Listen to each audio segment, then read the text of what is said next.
আপনি শুনছেন অনু audio films.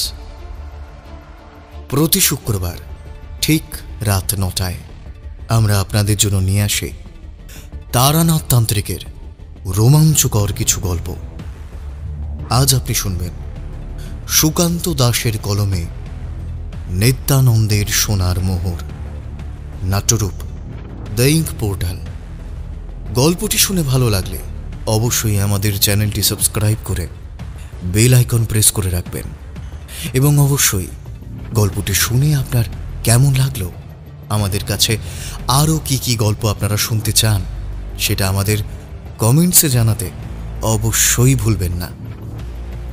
শুরু হচ্ছে আজকের গল্প, সুকান্ত দাসের কলমে নিত্যানন্দের সোনার মোহর।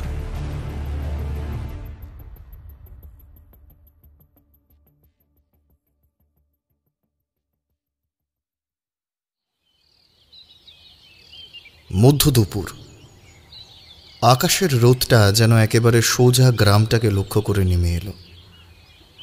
এই গ্রাম ছাড়া অন্য কোনো গ্রামের দিকে সূর্যের তার রোদের আলো ফেলার লক্ষ্যই নেই। কেন তপ্ত রোদের মধ্যে খালি পায়ে হেঁটে চলেছিল নিত্যানন্দ? নিত্যানন্দের বয়স মাত্র 10 বছর। সকাল থেকেই তার পেটের ভিতর অসম্ভব খিদের জ্বালা। ছোট্ট নিত্যানন্দ তা বেশ ভালোই অনুভব করতে পারছে। বয়স কম হলেও খিদের কথা সে ছোট থেকেই বোঝে। নিত্যানন্দের বাপ নেই, তার মা আছে। মা কোনো রকমে এটা ওটা করে সংসার চালায়। গ্রামের বসেদের বাড়িতে ধান ঝাড়া এটা ওটা কাজ করে দিনের শেষে চাল নিয়ে আসে। সকালের দিকে মাঝে মাঝে উপোস করে কাটাতে হয় নিত্যানন্দর। মা ফিরলে তারপর রান্না করবে, তারপর খাওয়া হবে। ততটুকু সময় কাটানোর জন্য গ্রামের পথ ধরে হেঁটে ডোবার পাশের গাছের ছায়াটায় গিয়ে বসেছিল সে। আকাশের দিকে তাকিয়ে তাকে উদ্দেশ্য করে বলল, তুমি তো ভগবান, আমায় দুটো খেতে দিতে পারো না? তুমি তো নাকি সবাইকে কত ভালোবাসো, আমায় ভালোবাসো না কেন? আমি কি দোষ করেছি? নিত্যানন্দের বক্তব্য কেউ শুনতে পেল না। মহান মহান পুরোহিতেরা, নিতান্তপক্ষে ভগবান স্বয়ং তার কথা শুনলে বোধহয় লজ্জায় মুখ লুকোত। নিত্যানন্দ শিশু, তাই এত শক্ত কথাগুলো সে হাসি মুখেই বলছিল। নিত্যানন্দ সবে গাছতলা থেকে উঠে আসতে যাবে এমন সময় কি যেন একটা চকচক করতে দেখল সে। নিত্যানন্দ বসেদের বাড়িতে একবার সোনার মোহর দেখেছিল। তার দেখে মনে হলো সোনার একটা টাকা। ঝট করে সেটা সে তুলে ফেলল মাটির উপর থেকে। সোনার সেই মোহর কিংবা টাকার উপরে একটা লালচে রঙের ফোঁটা মতো কি যেন লেগেছিল। নিত্যানন্দ সেটা আঙুল দিয়ে ঘষে ঘষে রংটা তুলে দিল। তার আঙুলে লেগে গেল সেই রং। নিত্যানন্দ বড় খুশি হয়েছিল। এটা সোনার টাকা হলে তাদের কপাল ফিরবে। সোনার দাম যে অনেক বেশি, 10 বছরের নিত্যানন্দ সে কথা খুব ভালো করেই জানে।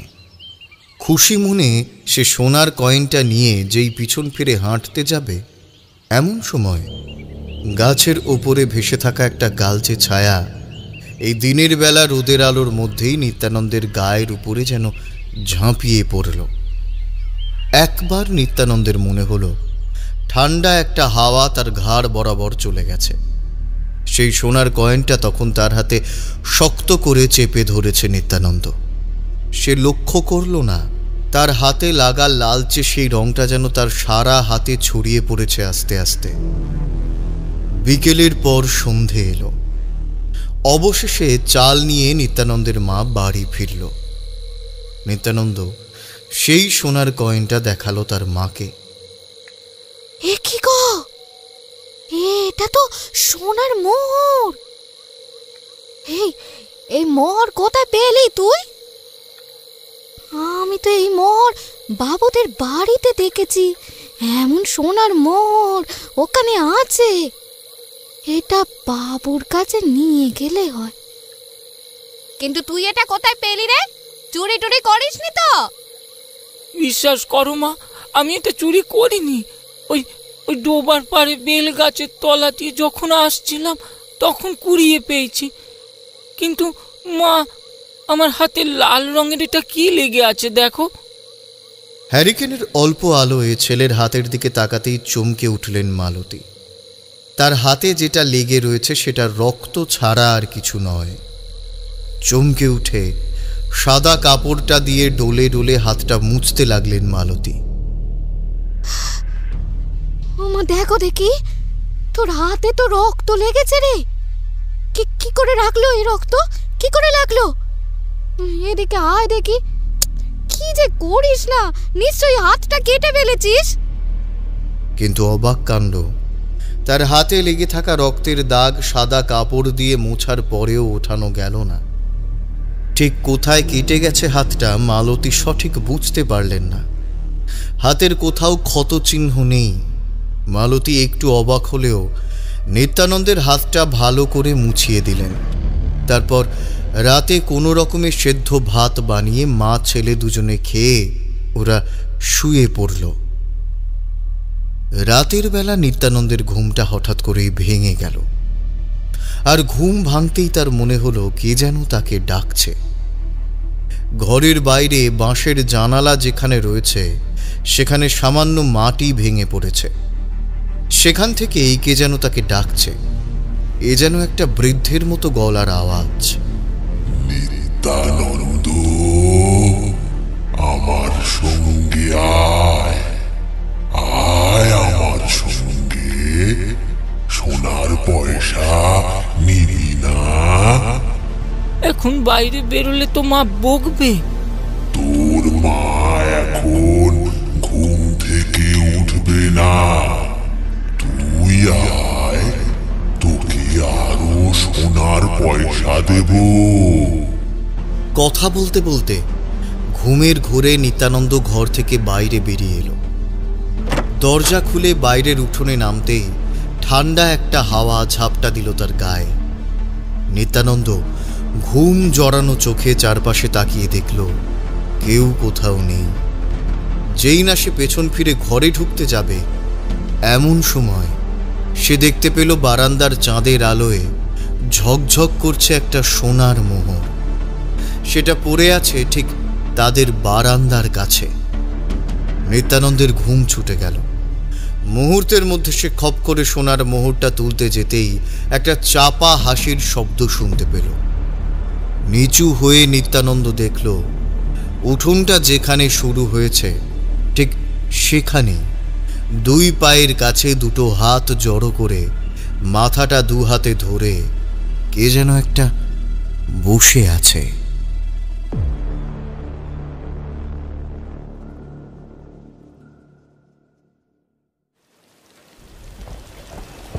অর্থ মানুষের মধ্যে যে কি কি পরিবর্তন করতে পারে তা তোমরা বুঝবে না।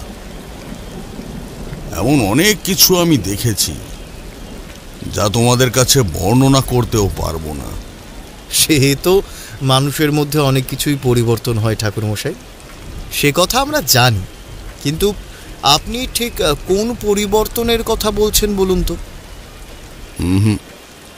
শুধু পরিবর্তন নয়, মৃত্যুর পরেও সেই অর্থের কারণে মানুষের মধ্যে এমন অনেক কিছু থেকে যায় যা তোমরা কখনো কল্পনাও করতে পারবে না। মৃত্যুর আগে বা মৃত্যুর পরে মানুষ অর্থ দিয়ে কি করবে? আমার কথা তোমরা ভালোভাবে বুঝতে পারলে না হে। আমি বলেছি অর্থের কারণে মানুষের মধ্যে পরিবর্তন হয়। মৃত্যুর পরে কোনো প্রেতাত্মা অর্থ নিয়ে কিছুই করবে না, সে কথা আমিও ভালোভাবে জানি। মাঝে মাঝে মৃত্যুর পরে মানুষের এই অর্থ নানাভাবে তার মধ্যে নানা বিরূপতা তৈরি করতে পারে। আজ সকালে আমার কাছে একটা লোক এসেছিল। সে ভীষণ বিব্রত হয়ে থাকে তার অর্থ উপার্জন নিয়ে। কিছুতেই সে তার অর্থ উপার্জনের পথ প্রশস্ত করতে পারছে না। এই সমস্যা তো আমাদের সবার। কিভাবে আরেকটু অর্থ উপার্জন বাড়ানো যায়? অর্থ উপার্জনের পথ প্রশস্ত করতে গিয়ে তোমরা নিজের অনেক ক্ষতি করেছো হে। অর্থ উপার্জনের পাশাপাশি বিশ্রাম নেওয়া, নিজের জন্য সময় বার করা এবং বয়সের সঙ্গে সঙ্গে অন্য অনেক কিছু করাও প্রয়োজন, যেগুলো শুধু অর্থ উপার্জন করলেই হয় না। আরো অনেক কিছু আছে। না হলে একদিন জীবনের এমন প্রান্তে এসে উপস্থিত হবে যখন দেখবে গোটা জীবন অর্থ উপার্জন ছাড়া আর কিছুই করতে পারোনি। সে কথা বলতে ভালোই লাগে, কিন্তু সমস্যা হলো যেভাবে সময় পরিবর্তন হয়েছে তাতে ওসব কথা ভাবলে চলে না। পেটে খাবার না গেলে তো জীবন চলবে না, অন্তত খাওয়া পড়া আর মাথার উপর একটা ছাদ তো দরকার। কপালে যা লেখা আছে আর যে সময় আছে তার আগে তোমরা কোনো কিছুই করে উঠতে পারবে না। তোমরা কি মনে করো তুমি যা করছো তা শুধু তুমি নিজেই করছো? যদি বলি এই সব কিছু আগে থেকে লেখা হয়েছে, ভালো খারাপ সব কিছুই কপালে লেখা থাকে, তবে তার মধ্যে কিছু যে কর্মফল, কর্মযোগ এসব থাকে না তা নয়। সে অনেক গভীর ব্যাপার। তবে তোমাদের বলি, এখন হলো তোমাদের সময়, সব কিছুই করতে হবে। না হলে কিন্তু দিন শেষ হয়ে গেলে, সন্ধে নামলে কিন্তু আর কিছুই হবে না।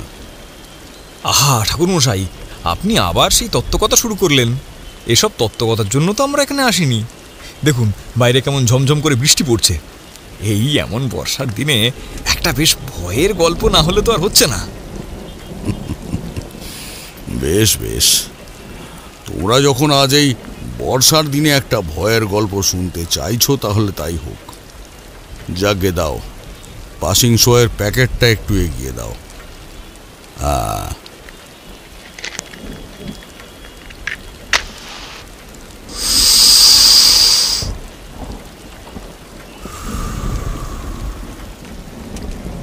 অর্থ মানুষের জীবনের সবচেয়ে ভয়ানক বস্তু। অর্থ কম থাকলেও সমস্যা, বেশি থাকলেও সমস্যা। অর্থের জন্য মানুষ গোটা জীবনকে নষ্ট করে ফেলে, অথচ জীবনের শেষে গিয়ে বোঝা যায় আসলে কিছুই করতে পারেনি ওই অর্থ উপার্জন ছাড়া। আবার যাদের অর্থ নেই, তাদের গোটা জীবনকে উপভোগ করতে গিয়ে অর্থ উপার্জন করে না, শেষে গিয়ে তাদেরও সমস্যায় পড়তে হয়। আসলে ঠিক কোন কষ্টটা যে ঠিক তা কখনোই ভালোভাবে বোঝা যায় না।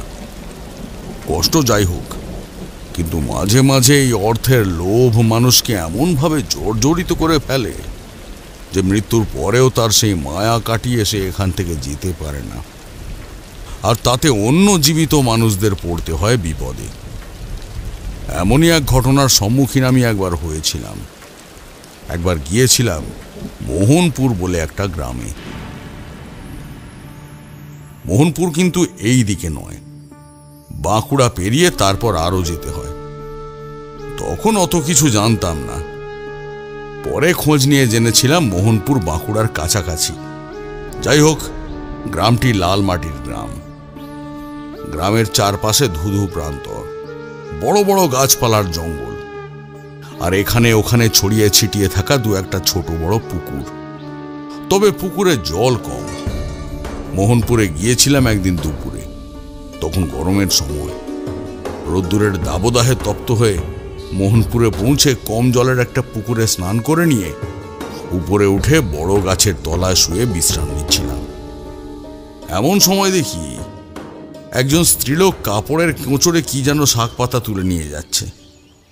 আমি তাকে বললাম, মা মা এই গ্রামের নাম কি? এতক্ষণ সে আমায় দেখেনি।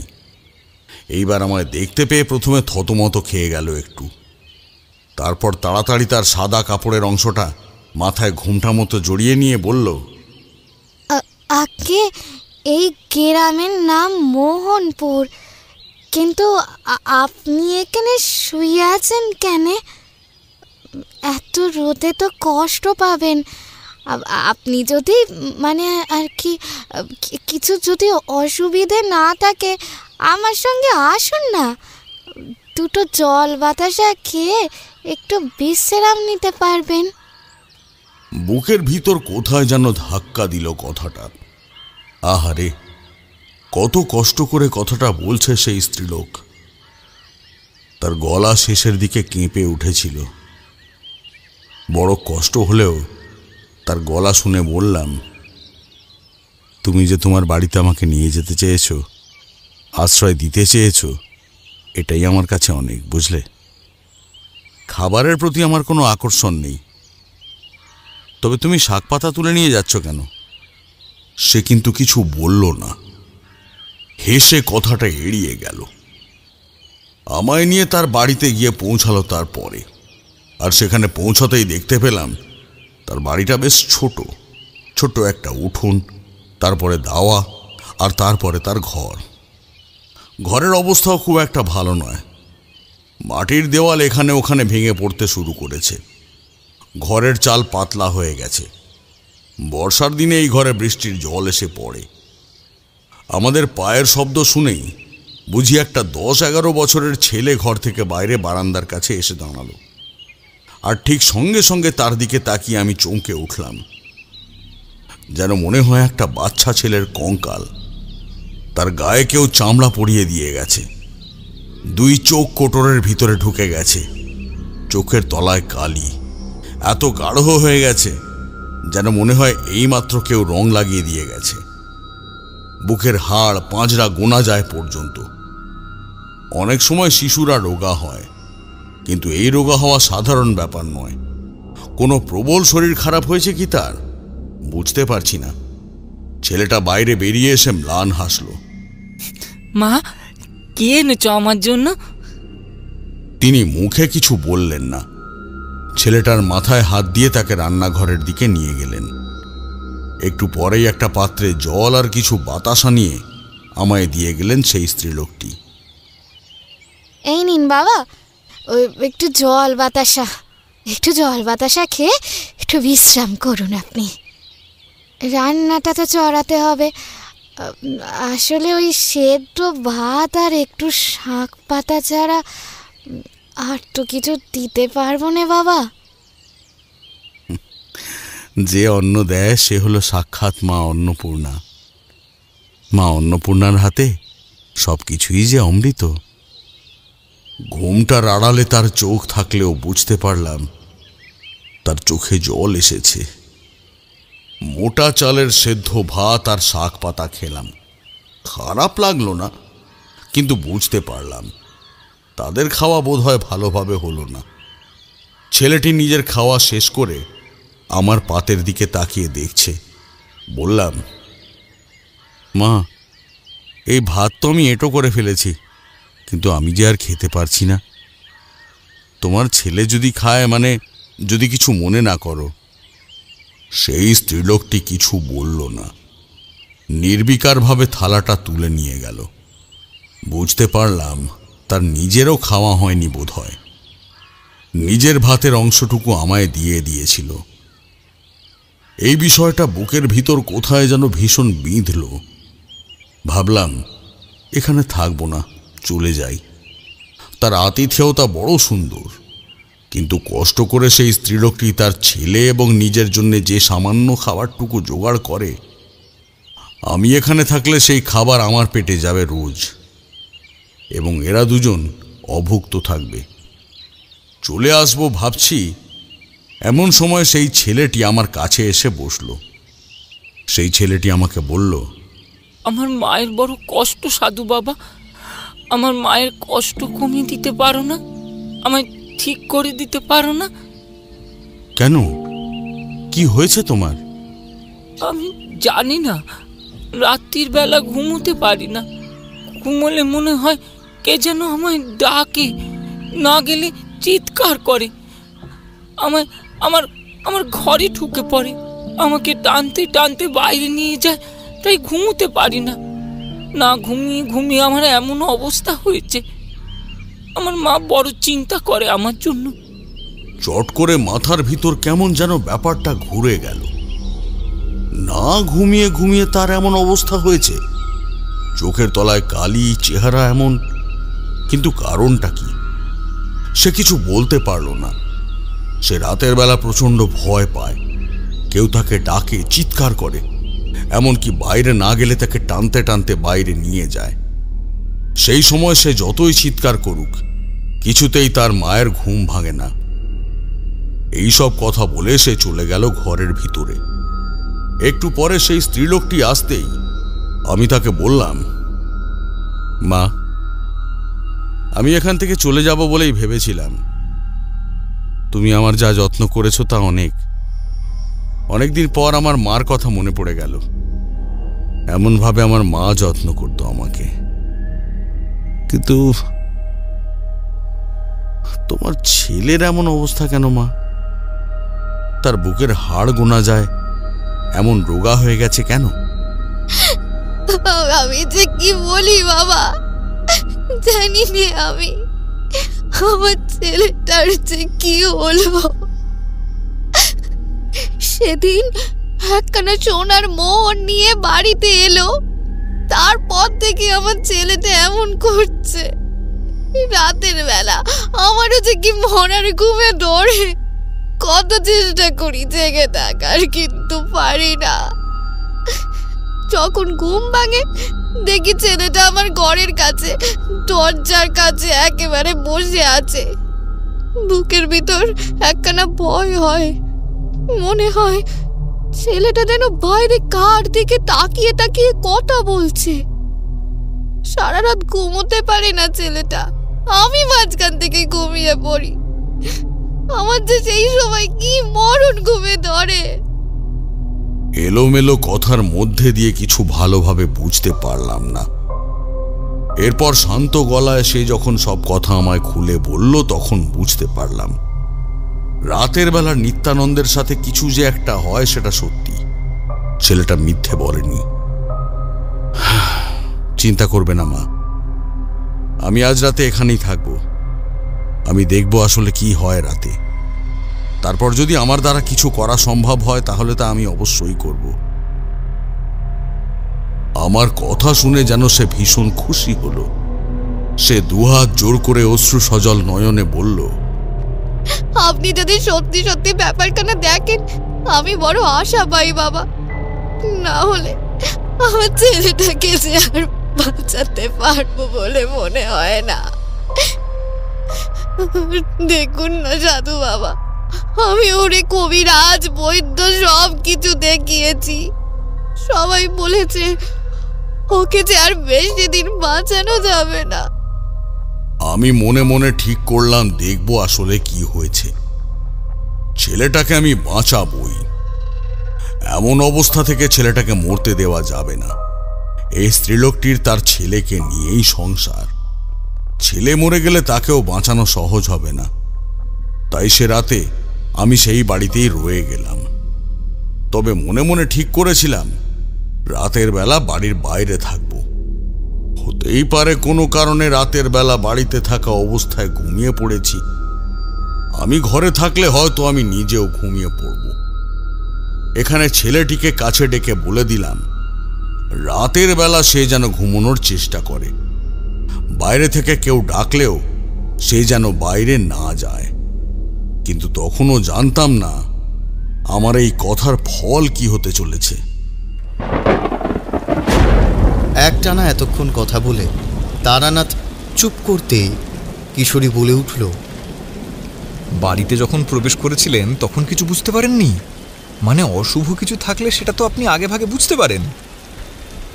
না, বুঝতে পারিনি। ছেলেটি আমার সামনে এসেছিল যখন, তখন আমি কিছুই বুঝতে পারিনি।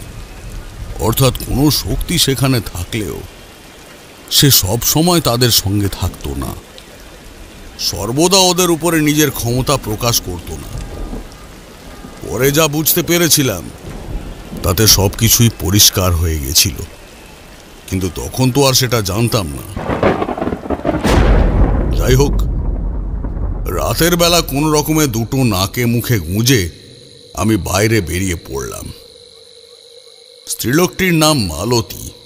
সে অনেকবার করে আমায় বাড়ির ভিতরেই থাকার কথা বলল, কিন্তু তাকে তো আর আমি আলাদা করে কিছু বলতে পারলাম না। তারা ঘরে রইল। আমি মোহনপুরের আশপাশটা ঘুরে দেখব বলে বেরিয়ে পড়েছি। তবে আসল উদ্দেশ্য বাড়ির বাইরে থেকে বাড়ির দিকে নজর রাখব। বাড়ির উল্টো দিকে একটা বড় শিমুল গাছের তলায় ধুনি জ্বালিয়ে বসলাম। অনেকক্ষণ ধরে বসে আছি, তেমন কিছুই হলো না। অনেক রাত্রের দিকে ধুনি নিভিয়ে দিয়ে বাড়ির দিকে যাব বলে ভেবেছি। ভাবছিলাম যে দাওয়ার কাছে শুয়েই বাকি রাতটা কাটিয়ে দেব। এমন সময় একটা হাসির শব্দে গোটা শরীরটা কেমন যেন শিরশির করে উঠল। মেয়েলি গলায় চাপা হাসি নয়, একদম শব্দ করে অদ্ভুত বৃদ্ধ গম্ভীর গলায় হাসি।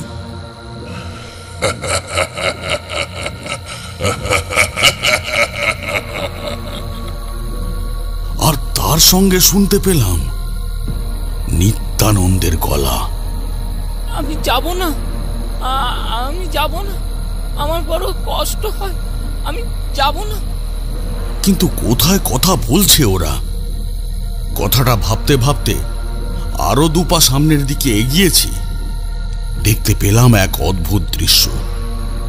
একটা রোগা মতো লোক, মাথায় মস্ত বড় টাক, চাঁদের অল্প আলোতে তার টাকটা চকচক করে উঠছে। মুখে খোঁচা খোঁচা দাড়ি, খালি গা, পরনের কাপড় বলতে একটা লেংটি জড়িয়ে রাখা, দুটো চোখ মণিহীন, সাদা ফ্যাকাশে, মুখের ভিতর দাঁতগুলো অদ্ভুত হিংস্রভাবে বাইরে বেরিয়ে এসেছে। সে এক হাতে নিত্যানন্দের একটা পা ধরে আছে। নিত্যানন্দের চোখ বন্ধ। চোখ বন্ধ থাকা অবস্থায় সে বিড়বিড় করছে। দুই হাত এমনভাবে ছড়িয়ে আছে যেন কোনো জ্যান্ত মানুষ নয়। একটা মৃতদেহকে টানতে টানতে নিয়ে যাচ্ছে সে। উঠোনের উপর দিয়ে চলার জন্য নিত্যানন্দের দুই হাত লেগে মাটির উপরে হালকা ঘষ্টানোর দাগ পড়ছে। আমি একদম দরজার কাছে গিয়ে দাঁড়াতেই লোকটা চমকে উঠল। কে তুই? সরে যা এখান থেকে, সরে যা। ওকে এখন আমি নিয়ে যাব। আমি থাকতে তুমি ওকে এখান থেকে নিয়ে যেতে পারবে না।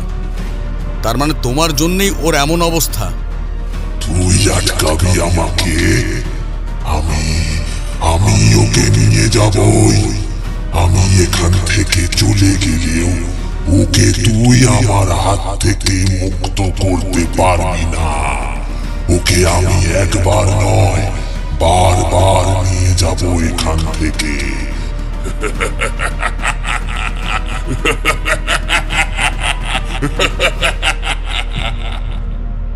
নিত্যানন্দের পা দুটো সে ছেড়ে দিয়ে দুহাত উপরের দিকে তুলে খলখল করে হাসতে শুরু করলো।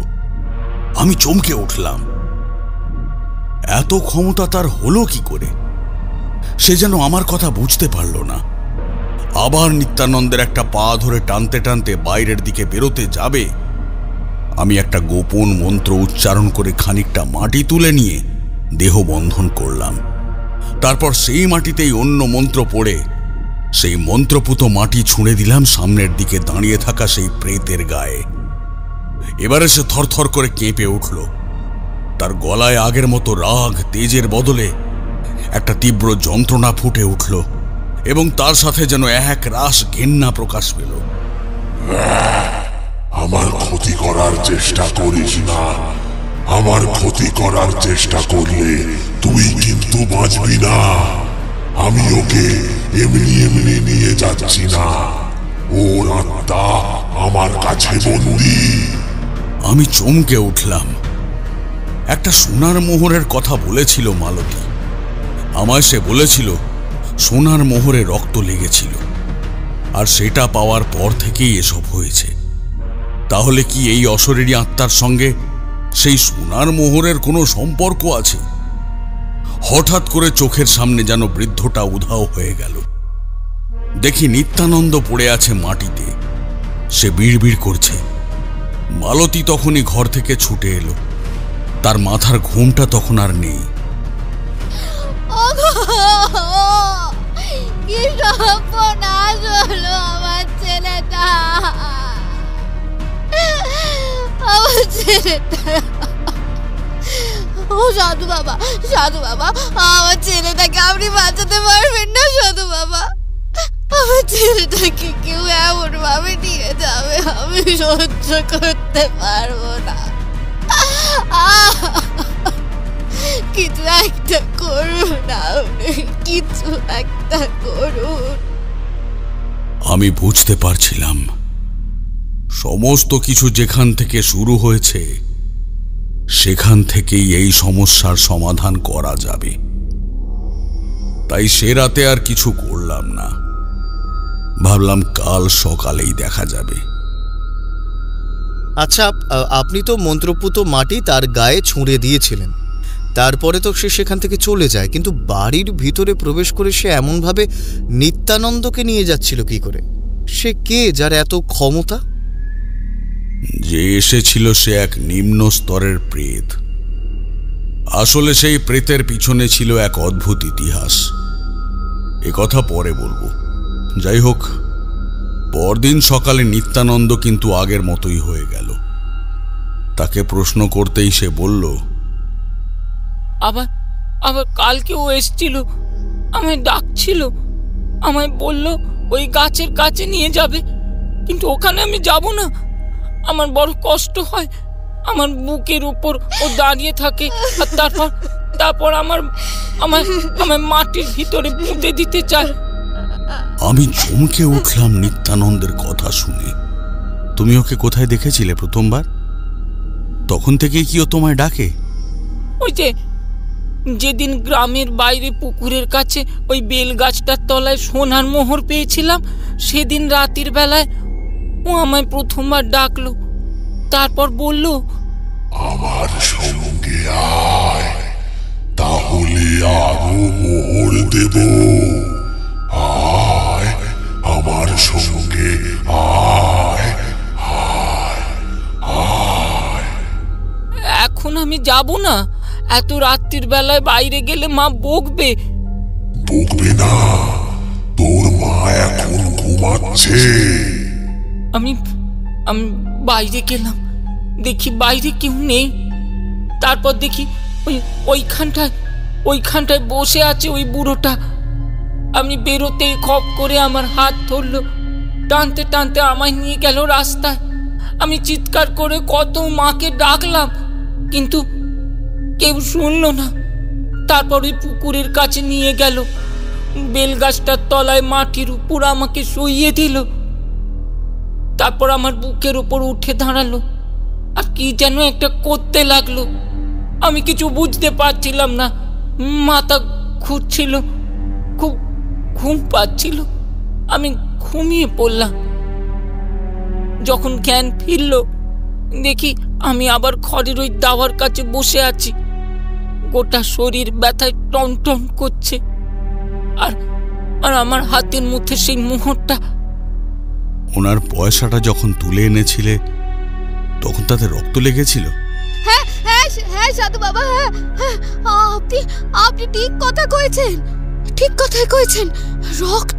রক্ত লেগেছিল তো। মালতীর কথায় আমি চমকে উঠলাম। ওই প্রেত যে কেন এত হিংস্র এবং ক্ষমতাশালী হয়েছে তা বেশ ভালোভাবে বুঝতে পারছিলাম। তবে সেই মুহূর্তে ওদের কিছু বললাম না। কি হয়েছিল ব্যাপারটা? কোনো মানুষ মৃত্যুর সময় তার উপার্জিত অর্থ যদি ভোগ করে যেতে না পারে এবং সেই অর্থের উপর যদি তার লোভ থেকে যায়, তাহলে মৃত্যুর পরেও সেই মোহ তাকে মুক্তি দেয় না। এরপর মৃত্যুর আগে কোনো তান্ত্রিকের সাহায্যে সে যদি তার সমস্ত অর্থ যে কোনো একটি ধাতু, যেমন সোনা, রূপো বা তামাতে রূপান্তরিত করে এবং সেই সমস্ত পয়সার সাথে নিজের রক্ত এবং আত্মাকে মিলিয়ে উৎসর্গ করে রাখে, তাহলে মৃত্যুর পরেও তার সেই পয়সা তার কাজে লাগবে। কোনো মানুষকে সে নিজের অর্থ দ্বারা আকৃষ্ট করে তার শরীর থেকে একটু একটু করে রক্ত শুষে নেবে। সেই রক্ত তাকে অনেক ক্ষমতা দেবে। নিত্যানন্দকে সে এমন অবস্থায় করেছিল। নিত্যানন্দর শরীর থেকে অনেক রক্ত সে গ্রহণ করেছিল। নিত্যানন্দের গায়ের উপর দাঁড়িয়ে সে যে কাজটা করত সেটা হলো তার শরীর থেকে রক্ত শুষে নিত। নিত্যানন্দ ছোট, তাই ব্যাপারটা বুঝতে পারেনি, কিন্তু আমি বুঝতে পেরেছিলাম। এইভাবেই সে নিত্যানন্দকে একটু একটু করে তিলে তিলে মারছিল, আর তার ক্ষমতাও বাড়ছিল। কিন্তু তাহলে ওই নিত্যানন্দের মা মানে মালতী ওভাবে ঘুমিয়ে পড়তো কেন? ওটাও তার ক্ষমতারই একটা অংশ। নিত্যানন্দের চিৎকার কেউ শুনতে পেত না। আমি বাড়ির বাইরে ছিলাম বলে ব্যাপারটা বুঝতে পেরেছিলাম। তাছাড়া আমার ওপর প্রভাব বিস্তার করার ক্ষমতা তার পক্ষে সহজ ছিল না। তারপরে আপনি কি করলেন? তারপরে আমার যা করার ছিল তাই করলাম। সেদিনই সকালে নিত্যানন্দকে নিয়ে গিয়ে পৌঁছলাম পুকুরের ধারে সেই বেলগাছের তলায়। বেলগাছের তলায় গিয়ে দাঁড়াতেই গাছের উপরের দিকে তাকিয়ে আমার মনে হলো এই দিনের বেলা রোদের আলোর মাঝেও বেলগাছের ওই পাতলা ডালপালার আড়ালে কে যেন বসে আছে। তার গোটা শরীর উলঙ্গ, একটা সাদা কাপড় কোনো রকমের লেংটির মতো করে জড়িয়ে রাখা তার গায়ে। ব্যাপারটা এমন অদ্ভুত, আমি তাকে কিন্তু দেখতে পাচ্ছি না, কিন্তু অনুভব করতে পারছি যে কেউ বসে আছে। আমাকে আমাকে প্রত্যেকে রাতে এইখানে নিয়ে আসি, এরপর এইখানে আমায় বড় কষ্ট দেয় সাধু বাবা। আমাকে আমাকে বাঁচাও। তোমায় বাঁচাবো বলেই তো এখানে এসেছি। এই গাছের তলায় ঠিক কোথায় সেই মোহরটা পেয়েছিলে বলো তো? আর সেটা এখন কোথায়? কোথায় তা তো মনে নেই সাধু বাবা, মা রেখেছিল। ওই যে ওইখানটায় পেয়েছিলাম সোনার মোহরটা। নিত্যানন্দ একটা জায়গা দেখিয়ে দিল। আমি সেখানে এগিয়ে গেলাম। সেই জায়গাটার উপরে পা রাখতেই মনে হলো আমার শরীরটা শিরশিরিয়ে উঠল। একটা অদ্ভুত ব্যাপার আমার মাথায় সঙ্গে সঙ্গে এলো। এখানে কিছু একটা আছে।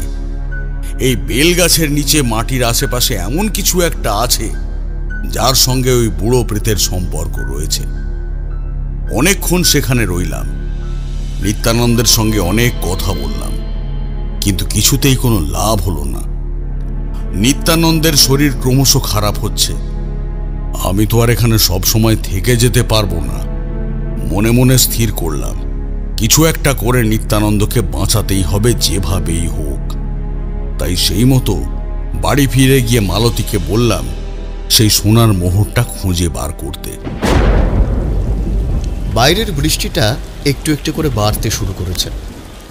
তারানাথ কিছুক্ষণ চুপ করে বসে রইল। জানালা দিয়ে বাইরে তাকিয়ে যেন আকাশের দিকে তাকিয়ে কথাগুলো গুছিয়ে নেওয়ার চেষ্টা করছে। আমি আর কিশোরী চুপ করে বসে আছি। বুঝতে পারছিলাম তারানাথ গল্পের প্রায় শেষ পর্যায়ে চলে এসেছে, কিন্তু বাকিটুকু শোনার জন্য আমাদের অপেক্ষা করতে হবে। কিশোরী ছটফট করছিল, তাই দেখে আমি বললাম, আচ্ছা সোনার মোহরটা খুঁজে পাওয়া গিয়েছিল? অনেক খোঁজা হলো, এমনকি ওদের সাথে সাথে আমি নিজেও পর্যন্ত খুঁজলাম, কিন্তু সোনার মোহরটা যেন কোথাও উধাও হয়ে গেছে। মালতী একটা ছোট্ট মতো লাল কাপড়ে জড়িয়ে সেই সোনার মোহরটা ঘরে তুলে রেখেছিল। সেই লাল কাপড় পাওয়া গেল, কাপড়ের মধ্যে রক্তের দাগও পাওয়া গেল, কিন্তু সোনার মোহরটা পাওয়া গেল না। সাধু বাবা, ওই মোহরটা না পাওয়া গেলে আমার ছেলেটাকে আর বাঁচাতে পারবো না। বাঁচাতে পারবো না ওকে, তাই না? মোহরটা না পাওয়া গেলে না, ওই মোহরটা আমাকে যে করেই ও খুঁজে বার করতেই হবে। মোহরটা আমার ছেলেটাকে বাঁচাতেই হবে, বাঁচাতে হবে আমার ছেলেটাকে। মালতী বস্তুতই ভেঙে পড়েছিল, কিন্তু আমি সাহস হারালাম না। তাছাড়া আমি দেখতে পাচ্ছিলাম নিত্যানন্দের অবস্থা ভালো নয়। দুপুরের পর থেকে সে কেমন কাশতে শুরু করেছিল। কাশতে কাশতে তার মুখ থেকে বেরিয়ে আসছিল রক্ত। নিত্যানন্দের শরীরটা আরো রোগা হয়ে এসেছে। এই কয়েকদিনে তার শরীরে যে একটুও জোর নেই তা ভালোভাবে বোঝা যায়। দুপুরের পর বিকেলে সে আর বিছানা থেকে উঠতে পারল না। সে কোনো রকমে বলল, ও আমায় নিয়ে যাবে, আমায় বলেছে আজ রাতেই আমায় নিয়ে যাবে। সঙ্গে সঙ্গে মনে পড়ে গেল আগের দিন যখন তাকে রাতের বেলা দেখেছিলাম, তখন আকাশে চাঁদের আলো ছিল, কিন্তু সেটুকু একদম সামান্য। তখন খেয়াল করিনি, তবে এখন মনে হলো সত্যি চাঁদের আলো ছিল কি? আজ রাতে আকাশে চাঁদের আলো থাকার কথা নয়, আজ গোটা আকাশ জুড়ে রয়েছে কালো মেঘ। আমি নিত্যানন্দের মাথায় হাত রেখে বললাম, চিন্তা করতে হবে না, আমি যতক্ষণ আছি ততক্ষণ তোমার কিচ্ছু হবে না, তোমায় আমি কষ্ট পেতে দেব না।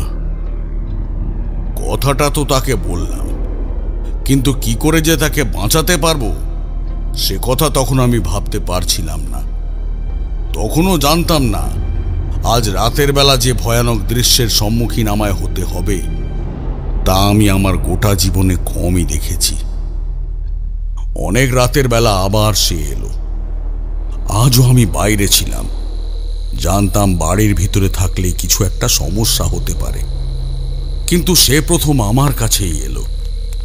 ধুনি জ্বালিয়ে বসে আছি, হঠাৎ করে দেখি আমার থেকে মাত্র কয়েক হাত দূরে মাটির উপর 2 হাত 2 পা আর মাথাটা এক জায়গায় জড়ো করে বসে আছে সেই বৃদ্ধের প্রেত।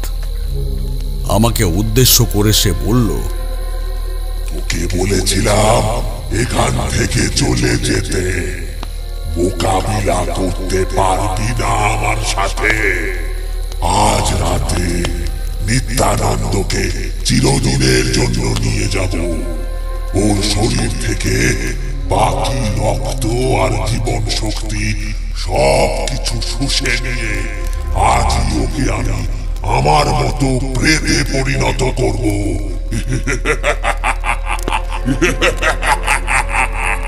কেন এমন করছো?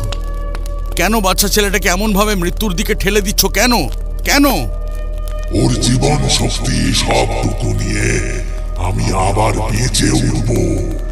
একটু একটু করে 7টা বাচ্চার জীবন শক্তি এমন ভাবে আমায় কেড়ে নিতে হবে, তাদের বয়স 10 থেকে 13 বছরের মধ্যে হতে হবে।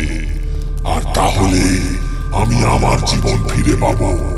এই নিয়ে 3টে বাচ্চা হলো, এরপর আর 4টে হলে তার কার্য সিদ্ধি হবে। বুঝতে পারলাম কোনো তান্ত্রিকের সঙ্গে এই প্রেতের আগেই যোগাযোগ ছিল। মৃত্যুর পর সেই তান্ত্রিক কোনোভাবে তাকে পৃথিবীতে ফিরে আসার ক্ষমতা প্রদান করেছে, আর তারপর 7টা বাচ্চার জীবন নিয়ে সে নিজের জীবন ফিরিয়ে আনার চেষ্টা করবে। চট করে তার ধারণাটা বুঝতে পারলাম। আমার ধুনিতে জ্বলতে থাকা আগুনটা আরেকটু বাড়িয়ে দিলাম। একটু পিছিয়ে গিয়ে সেই প্রেত বলল, এই, তোর কোনো ক্ষতি আমি করতে চাই না, তুই এখান থেকে চলে যা। ওকে তুই বাঁচাতে পারবি না। আজ রাতই ওর জীবনের শেষ রাত, তারপরে আমি এখান থেকে চলে যাব। অন্য কোথাও গিয়ে আবার আমার পরের শিকার খুঁজে নেব। তা হবে না। আজ রাতে তুমি ওকে স্পর্শ করতে পারবে না, আমি তা করতে দেব না।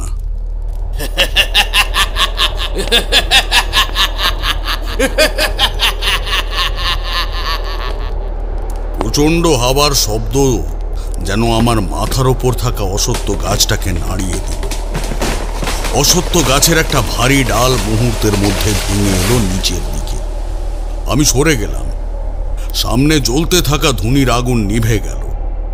তার হাসির শব্দের সঙ্গে সঙ্গে বুঝতে পারলাম সে আমার কাছ থেকে চলে গেছে নিত্যানন্দের বাড়ির দিকে।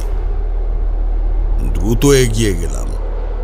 বাড়ি থেকে নিত্যানন্দকে নিয়ে যেতে হলে তাকে আমার সামনে দিয়ে যেতে হবে। একটু পরেই ঘরের ভিতরে মালতীর চিৎকার শুনতে পেয়ে তাড়াতাড়ি ছুটে গেলাম। দাওয়ার কাছটায় দাঁড়িয়ে দেখি ঘরের ভিতর বিছানার উপর শুয়ে রয়েছে নিত্যানন্দ। তার দুটো চোখ উল্টে গেছে। তার বুকের ওপরে বসে আছে সেই বৃদ্ধের প্রেত মূর্তি। তার একটা হাত নিত্যানন্দের মুখের কাছে। নিত্যানন্দের মুখের ভিতরে হাত ঢুকিয়ে যেন তার জিভটা টেনে বাইরে বার করে নিয়ে আসার চেষ্টা করছে সে। মালতী ঘরের একপাশে পড়েছিল, তার মাথার কাছে আঘাতের জন্য রক্ত পড়ছে। বুঝতে পারলাম মালতী ছেলেকে বাঁচাতে গিয়েছিল বলে ওই প্রেত মূর্তি তাকে ধাক্কা দিয়েছে। আমি তৈরি হয়েই ছিলাম। কোমরে গুঁজে রাখা সেই লাল রঙের মন্ত্রপুত সুতোটা নিয়ে এগিয়ে গেলাম সামনের দিকে। ঝটপট করে পরিয়ে দিলাম নিত্যানন্দের গলায়। সেই প্রেত কিছু বুঝে ওঠার আগেই আরেকটা কালো রঙের সুতো জড়িয়ে দিলাম তার কপালের ঠিক মাঝখানে। আর কালো সুতোর একদম সামনের দিকে জড়িয়ে থাকা একটা সাদা রঙের পাথর কপালের মাঝামাঝি পড়তেই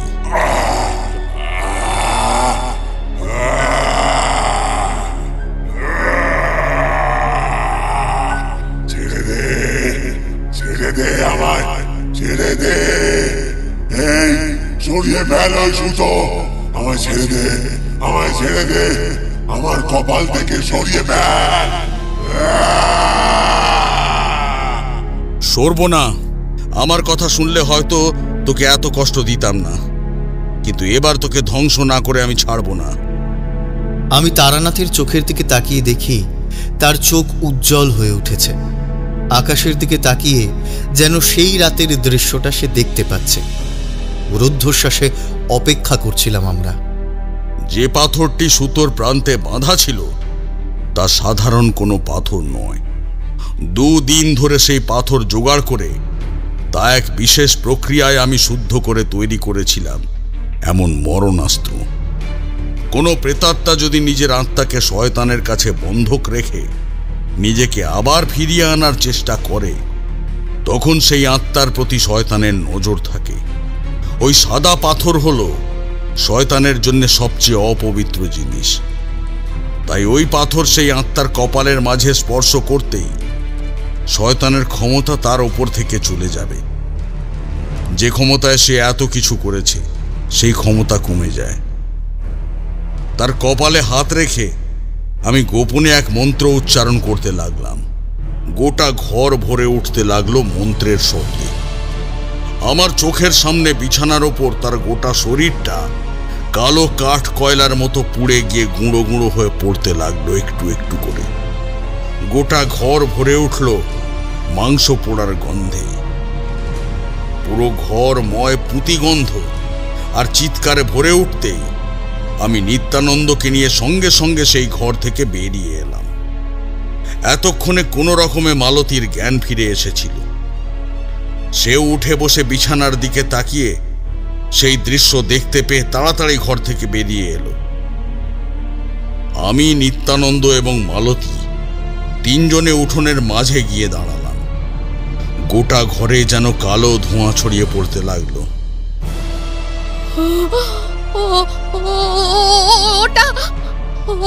ওটা কি হচ্ছে সাধু বাবা? যে অশুভ শক্তি নিত্যানন্দের মধ্যে ছিল সেই অশুভ শক্তি আস্তে আস্তে ছড়িয়ে যাচ্ছে। এই শক্তি যেখান থেকে এসেছিল আবার সেখানে চলে যাবে। আমরা অবাক হয়ে তাকিয়ে রইলাম কিছুক্ষণ। সেই রাতে গ্রামের কবিরাজকে খবর দিতে হয়েছিল। নিত্যানন্দের অবস্থা সেই রাতে খুব একটা ভালো ছিল না, কিন্তু ভোর রাত্রের দিকে তার অবস্থার উন্নতি হয়। কবিরাজের ওষুধ পথ্যতে তার আরাম হয়। তারপরে 2 দিন আমি সেখানেই ছিলাম। ঘুরতে ঘুরতে সেই পুকুরের পাড়ে আবার গিয়েছিলাম, সেই ঢিবি মতো জায়গাটায়। কি মনে হতে নিত্যানন্দকে নিয়ে সেখানে এসে গ্রামেরই একজনকে দিয়ে সেই ঢিবির জায়গাটা খুঁড়িয়েছিলাম। সেখান থেকে পাওয়া গিয়েছিল পিতলের কলসি ভর্তি এক কলসি সোনার মোহর। সেই সোনার মোহর দেখে সবাই লোভ করেছিল, কিন্তু আমি নিত্যানন্দের সমস্ত ঘটনা ওদের খুলে বলতেই ওরা আরও সব নিতে চাইল না। সেই কলসির মোহর পুকুরের জলেই ফেলে দেওয়া হয়েছিল। সেই গাছের তলায় এক শান্তি সস্তয়নের পুজো করা হয়েছিল। আর তারপরে সেই গ্রামেই জানতে পেরেছিলাম ওই বৃদ্ধের আসল কথা। আসল ব্যাপারটা বলতে? আর তাছাড়া আমাদের গল্প শুরু হয়েছিল টাকা পয়সার লোভ নিয়ে, কিন্তু গোটা গল্পের মধ্যে তেমন কিছু ছিল বলে তো মনে হলো না। সেটাই এখন বলতে চলেছি। যে বৃদ্ধের প্রেতের জন্য এত কিছু হয়েছিল সেই বৃদ্ধের প্রেতাত্মা এর আগেও আশেপাশের গ্রামের 2 শিশুকে মেরেছিল। কেউ অবশ্য কিছু বুঝতে পারেনি। শুধু 2জন শিশু, যাদের বয়স 10 থেকে 13-র মধ্যে, তারা ধীরে ধীরে রোগা হতে থাকে। তারপরে শেষে এক রাতে হঠাৎ করে উধাও হয়ে যায়। বৃদ্ধের আসল বাড়ি ছিল এখান থেকে 2 গ্রাম দূরে। তার আপনার লোক বলতে কেউ ছিল না। গোটা জীবন সে অর্থ উপার্জন করে গেছে, আবার কৃপণও ছিল। একটা পয়সা সহজে খরচ করতে চাইতো না। শেষের দিকে এক তান্ত্রিকের সঙ্গে তার সাক্ষাৎ হয়। তখন বৃদ্ধের মরণাপন্ন অবস্থা, কিন্তু তান্ত্রিক তাকে কিছু প্রক্রিয়া বলেছিল। কিছুটা তোমাদেরকে শোনাবো, কিছুটা আমি বলতে পারবো না। সেই তান্ত্রিক নেশার ঘোরে তাকে অমর হওয়ার পথ হিসেবে সেই সব জীবন নেবার কথা বলেছিল, এবং তার আগে কোনো প্রক্রিয়া দ্বারা শয়তানের কাছে সে নিজের আত্মাকে আবদ্ধ রাখবে, এবং তার সঙ্গে তার হস্তগত থাকা কলসি ভরা সোনার মোহরকে নিজের রক্ত আত্মা দিয়ে কিভাবে বন্ধন করবে সব বলেছিল। যখনই সে কোনো 10 থেকে 13 বছরের বাচ্চাকে সেই সোনার মোহর দ্বারা আকৃষ্ট করতে পারবে, তখনই তার জীবন সে আস্তে আস্তে নিতে থাকবে। আমি হিসাব করে দেখেছিলাম, নিত্যানন্দকে সেদিন প্রথমবার দেখা দিয়ে এবং তারপর থেকেই যখন সে নিত্যানন্দকে মারতে চেয়েছিল, সেই দিনের মধ্যে ফারাক ছিল মাত্র 21 দিনের।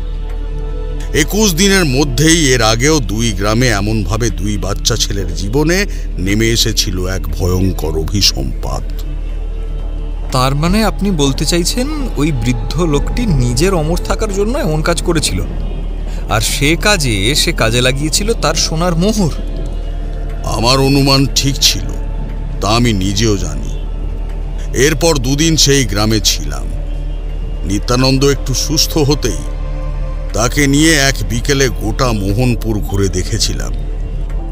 নিত্যানন্দ বড় হাসি খুশি প্রাণোচ্ছল ছেলে, কিন্তু প্রথম থেকে তাকে দেখেছিলাম অন্যরকম।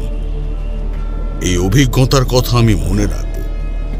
সেই বৃদ্ধের মুখের কুটিল দৃষ্টি, তার মুখের শয়তানি হাসি, আর তার সেই অদ্ভুত আচরণ আমার অনেক দিন পর্যন্ত মনে ছিল।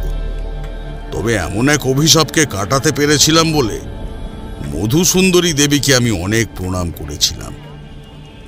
আমায় যেন সে শক্তি দেয়, এমনভাবেই মানুষের সাহায্য করার জন্য। তারপরে মোহনপুর থেকে রওনা দিয়েছিলাম পাশের গ্রামের উদ্দেশ্যে। শুনেছিলাম সেখানে এক তান্ত্রিক এসে আশ্রয় নিয়েছে, সেখানকার শ্মশানে। তবে এরপরে এক সাধুর সঙ্গে এই বিষয়ে কথা বলে আর অনেক কিছু জেনেছিলাম, বুঝলে। এই দেখো, বৃষ্টি কমে গেছে। এই তোমরা দেরি করো না, তাড়াতাড়ি বেরিয়ে পড়ো। আবার বৃষ্টি নামলে কিন্তু ফিরতে সমস্যা হবে। হ্যাঁ, যাও। আমরা সত্যিই দেরি করলাম না, বেরিয়ে এলাম। পথে নেমে কিশোরী বলল, আচ্ছা, ঠাকুর মশাই সেই লোকটিকে, মানে প্রেতাত্মাটিকে যে পাথর দিয়ে আটকেছিলেন, সেই পাথরটা আসলে কি ছিল? এই কথাটা তো ঠাকুর মশাই আমাদের খুলে বললেন না। হ্যাঁ, তারানাথ নিজেই বলে এমন অনেক কিছু আছে যেগুলো আমরা বুঝবো না। সে বললেও আমরা কি সেই পাথরের বিষয়ে বুঝতে পারবো? মাঝে মাঝে ঠাকুর মশাইকে বড্ড রহস্যময় মনে হয়। এমন অনেক কিছু সে আমাদের বলে না, যেগুলো আসলেই হয়তো আমরা বুঝতে পারতাম। সে যাই হোক, দৌড়বার ইচ্ছে ছিল না, কিন্তু আবার টিপটিপ করে বৃষ্টি নেমেছিল। তাই অগত্যা আমরা দৌড়তে লাগলাম ট্রাম রাস্তার দিকে।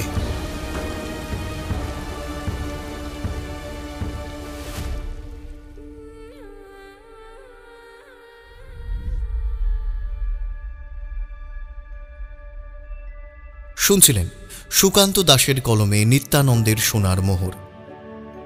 গল্পে বিভিন্ন চরিত্রে অমিত, অর্পণ, অয়ন্তিকা, সায়ম, জ্যোতির্ময় এবং ঋতম। সমগ্র গল্পটির কণ্ঠ অভিনয় নির্মাণ করেছে ঋতুরাজ স্টুডিও। সমগ্র গল্পটির কণ্ঠ সম্পাদনা, ধ্বনি সম্পাদনা এবং আবহ সম্পাদনা করেছে 62 APS স্টুডিও। গল্পটি শুনে ভালো লাগলে অবশ্যই আমাদের চ্যানেলটি সাবস্ক্রাইব করে বেল আইকন প্রেস করে রাখবেন এবং গল্প শুনে আপনার কেমন লাগলো সেটা অবশ্যই আমাদের কমেন্টসে জানাবেন। তাহলে আগামী শুক্রবার ঠিক রাত 9টায় আবারও আপনাদের সামনে হাজির হচ্ছে নতুন রোমাঞ্চকর তারানাথ তান্ত্রিকের গল্প নিয়ে। ততক্ষণ পর্যন্ত স্টে টিউনড। শুভরাত্রি।